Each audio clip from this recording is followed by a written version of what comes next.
हिंदी कहानी की श्रृंखला में स्वागत है आप सभी श्रोतागण का। आज सुनिए मालती जोशी जी की लिखी हुई कहानी तौलिए। हाय दीदी, मेरा तौलिया तो एकदम अचार से महक रहा है, मैंने ठुनकते हुए कहा। महकेगा क्यों नहीं, खाना खाकर उसी से हाथ पोंछ दिए होंगे। इतनी भी अकल नहीं कि सफ़र में एक आध नैपकिन भी साथ रखना चाहिए। घर में पाँव देते ही यह डांट खाकर मेरा चेहरा इतना सा निकल आया। भला हो बेचारे जीजा जी का, सहायता के लिए तुरंत दौड़े चले आए। अरे सुशी, जरा से तौलिए के लिए मन छोटा कर रही है, चल इधर आ। और उन्होंने मुझे ले जाकर एक अलमारी के सामने खड़ा कर दिया। खोल कर देखा, ऊपर के दोनों तल्ले रंग बिरंगे तौलियों से भरे हुए हैं, नीचे जो चादरें ठुसी हुई हैं। अरे, आपने तो दुकान खोल रखी है। चिंता मत करो, तुम्हें फ्री में दे देंगे। लेकिन इतने सारे? अरे पगली, ये तो सिर्फ मेहमानों के लिए है, घर का स्टॉक अलग है। मैं विस्फारित नेत्रों से उन्हें देखती भर रही। क्यों, तुम्हें आश्चर्य हो रहा है? आश्चर्य नहीं होगा क्या जीजा जी? हम तो उस घर में बड़े हुए हैं जहाँ घर भर के लिए एक ही तौलिया हुआ करता था। अब तो खैर भाभी के आने से व्यवस्था काफ़ी बदल गई है, सबके पास अपने तौलिए हैं। पर अम्मा अब भी इसे फैशन का नाम देती हैं और बाबूजी इसे फिजूल खर्ची मानते हैं। सुशी, दीदी की धारदार आवाज़ मेरी बात को काटती चली गई। पहले नहा ले झटपट, बात करने के लिए पूरा दिन पड़ा है। दीदी का बाथरूम देखा, सच मज़ा आ गया। सब कुछ साफ सुथरा जगमग करता हुआ, गर्मा गर्म पानी, खुशबूदार साबुन, धुला हुआ तौलिया। सफ़र की थकान पल भर में उड़न छू हो गई। मैं आंगन में कपड़े फैला रही थी कि दीदी दौड़ी आई। अरे यह क्या, कपड़े क्यों धो डाले? तो क्या हुआ दीदी, हमें तो आदत है। लेकिन तभी मैंने देखा दीदी एक टक बाल्टी को देखे जा रही हैं। क्या हुआ, मैंने घबराकर पूछा। कपड़े इसी में धोए हैं क्या? पगली, यह तो नहाने वाली बाल्टी है, कपड़े वाली उधर रखी तो थी। सब में चिट लगा कर रख दिया करो ना, हमें कोई सपना थोड़ी ही आया था। मैं मन ही मन बुदबुदाई और सर्फ लेकर बाल्टी रगड़ने बैठ गई। मैडम, भूख नहीं लगी है क्या? पता नहीं जीजा जी कब पीछे आकर खड़े हो गए थे, पर गुस्से के मारे मैंने उनकी ओर देखा भी नहीं, बस अपना काम करती रही। उस बेजुबान बाल्टी पर तो तरस खाओ, उसे तो यह सज़ा दोबारा भुगतनी ही है। मतलब? जब तक खुद नहीं कर लेंगी उन्हें संतोष थोड़ी ही आएगा, इसीलिए तो कह रहा हूँ, लिव इट। यहाँ भी किसे शौक चल रहा था। सब वैसे ही फेंक फाकर उठी और किचन में आ गई। लाइए दीदी, कुछ करवाएं, मैंने औपचारिकता बरती। बस सब तैयार ही है, तुम एक एक चीज़ मेज़ पर पहुंचाती जाओ, दीदी ने कहा और सब्जी का डोंगा लेकर जैसे ही मुड़ी ठिठक कर रह गई। अपने बाल तो बांधो। अभी गीले हैं दीदी। तो क्या हुआ, खाने के बाद खोल देना। सच, कभी कभी हद कर देती हैं ये भी। मैं पैर पटकते हुए बाहर आ गई। दीदी का शाही ड्रेसिंग टेबल बेडरूम के पर्दे से झांक रहा था, पर वहां जाने की इच्छा ही नहीं हुई। क्या पता कौन सा कंघा गीले बालों का है और कौन सा सूखे बालों का। हो सकता है शिकाकाई और शैम्पू वाले बालों के लिए भी अलग अलग कंघे हों। मेरा सामान ऊपर अतुल के कमरे में पहुंच गया था। संदूक पर बैठकर मैंने डोलची में से अपनी पाउडर बिंदी लगाई, अपना कंघा निकाला और देर तक गीले बालों को सुलझाती रही। भूख नाम की चीज़ तो कब से गायब हो गई थी। दोपहर की नींद की खुमारी अभी उतरी भी न थी कि जीजाजी का फरमान जारी हो गया। फटाफट तैयार हो जाओ, उन लोगों ने शाम का समय दिया है। आज ही? हे भगवान! आज वे अपने पोते के जन्मदिन की पार्टी दे रहे हैं, तो उन्होंने सोचा कि इसी बहाने सब लोग देख भी लेंगे और लड़की भी ऑकवर्ड फील नहीं करेगी। जीजा जी दीदी को बता रहे थे। मैंने अपना ट्रंक खोला और सच रोना आ गया। एक भी ढंग की साड़ी नहीं थी। यूँ तो साड़ी के मामले में अपना काम हमेशा से ही उधारी से चलता रहा है। कॉलेज का गैदरिंग हो या सहेली की शादी, भाभी की साड़ियाँ मैं खूब मज़े से लथेड़ती रहती हूँ। अभी भी बेचारी दो चार रख रही थी तो अम्मा ने डांट दिया। अरे वहाँ कोई कमी है साड़ियों की? अलमारियाँ भरी पड़ी हैं मेरी कुमुद के यहाँ। अम्मा पर इतना गुस्सा आ रहा था अब, माना कि आपकी कुमुद के पास पूरी दुकान है, पर मांगने कौन जाएगा। ज़बरदस्ती पहना भी देंगी तो पूरे वक्त जान सांसत में रहेगी। कभी सैंडल में आकर कट गई या चाय शरबत का छींटा पड़ गया तो बस हो गया भाषण शुरू। घंटे भर के लिए छुट्टी समझो। डांट तो खैर उनकी बचपन से सुनती आई हूँ, पर अब जबकि इतनी बड़ी हो गई हूँ, उनके यहाँ मेहमान बनकर आई हूँ और इतने नाजुक काम के लिए, तो लगता है कुछ इज्जत से पेश आया करें। पर उन्हें जैसे कुछ परवाह ही नहीं है। किसी तरह तैयार होकर धड़कते दिल से नीचे उतरी तो रास्ते में ही जीजाजी मिल गए। Oh Sushi, you are looking special. लगता है आज तो मुर्गा फंस कर रहेगा।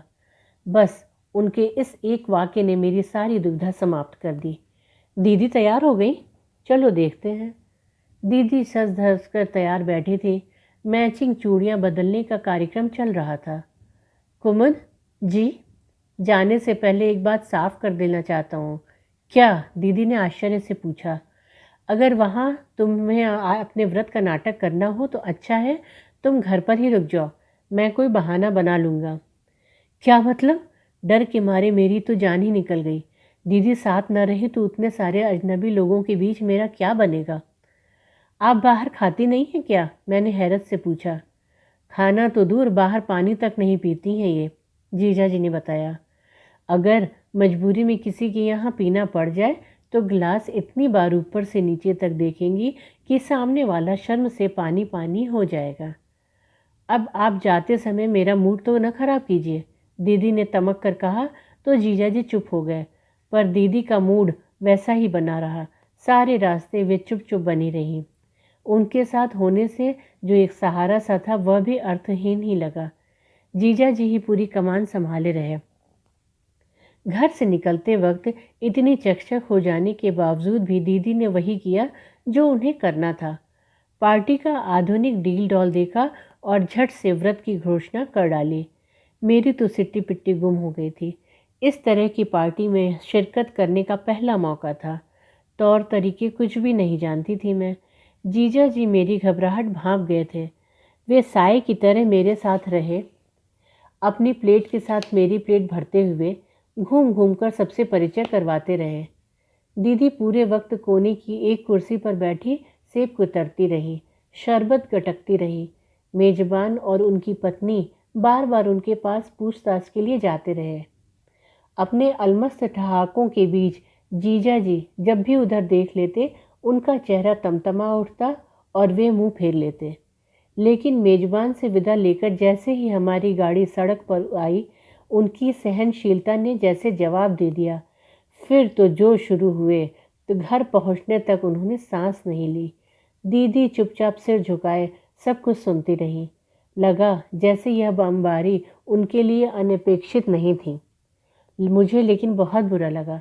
जब मेरे सामने ही ये इतना सब कुछ कह रहे हैं तो अकेले में पता नहीं दीदी के भाग्य पर कभी कभी बहुत रश्क हो आता था। अपने रंग रूप के बल पर उन्हें बहुत संपन्न घरवर मिल गया था, पर अब लगा जैसे वैभव भी किस काम का। छी, पूरी जिंदगी बैठे पति की डांट ही खाते रहो। मन बड़ा उदास हो आया था। जाकर चुपचाप अपने बिस्तर पर लेट गई। सुशी, चौंक कर उठ बैठी मैं। जीजा जी थे।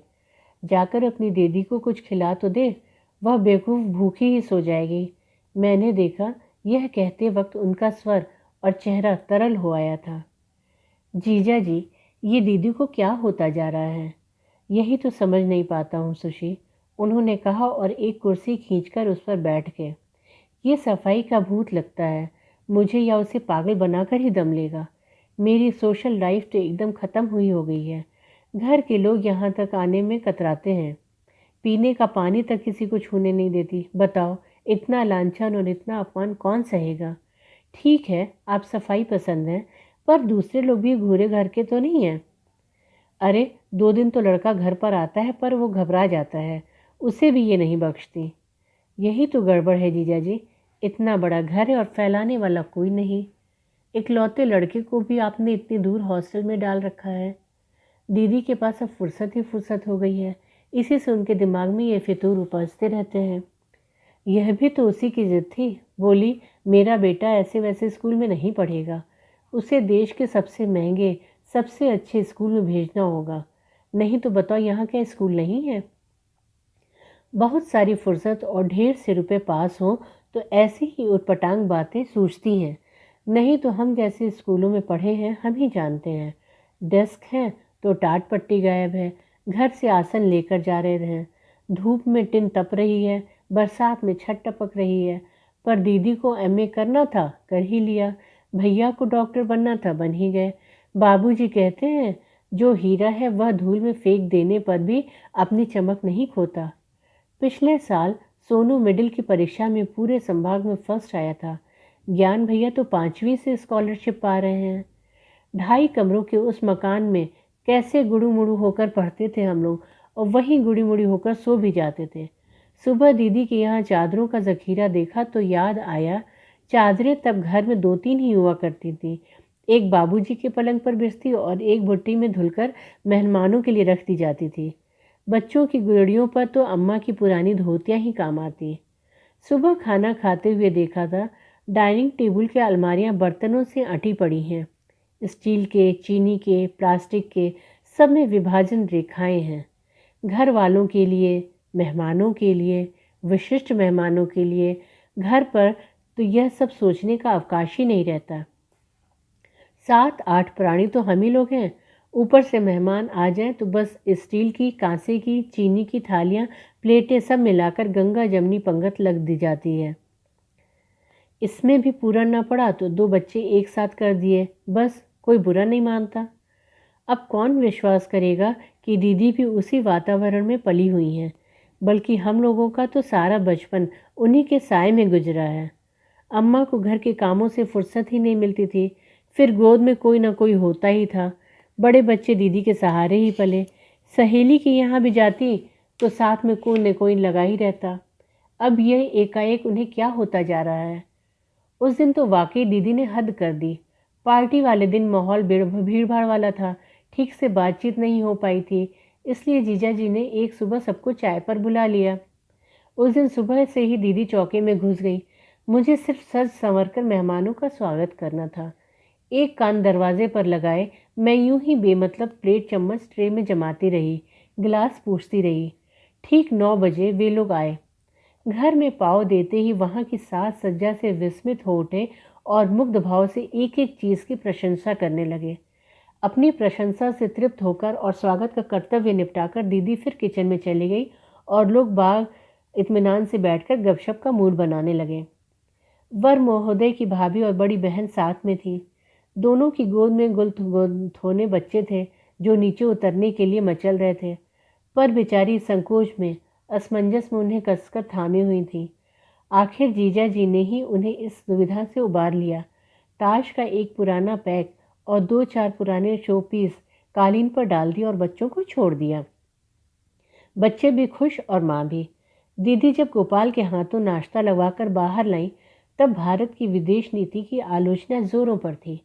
अच्छा ही हुआ कि किसी ने दीदी का चेहरा नहीं देखा, नहीं तो उन्होंने बच्चों को इस बुरी तरह घूरा था कि मैं तो कांप कर रह गई थी।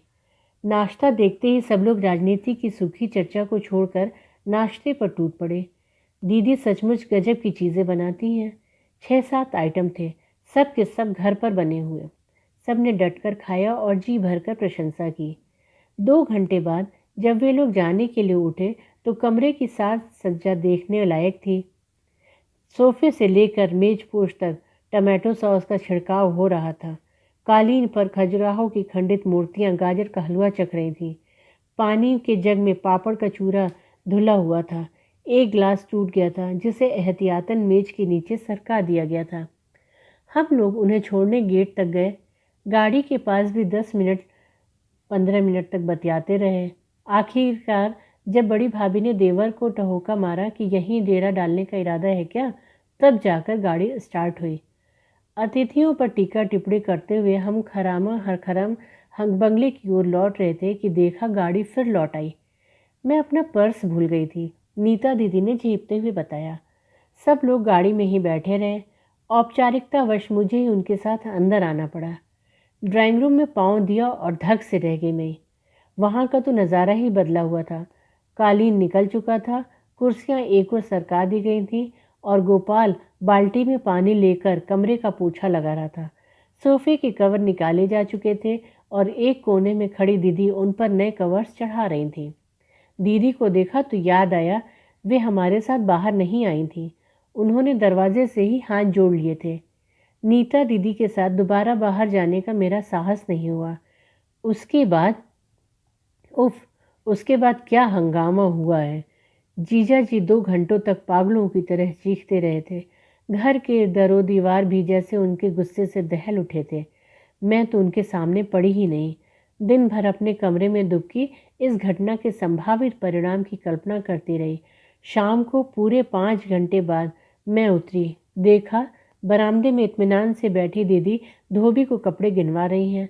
उन कपड़ों में नैपकिन्स थे, मेजपोश और पर्दे थे, सोफ़ा कवर्स थे और वह तौलिए भी जिसमें मैंने पहले दिन काम लिया था। धन्यवाद। आशा करती हूँ कि आपको कहानी बहुत अच्छी लगी होगी। तो प्लीज़ मेरे चैनल को लाइक, सब्सक्राइब और शेयर करें। धन्यवाद।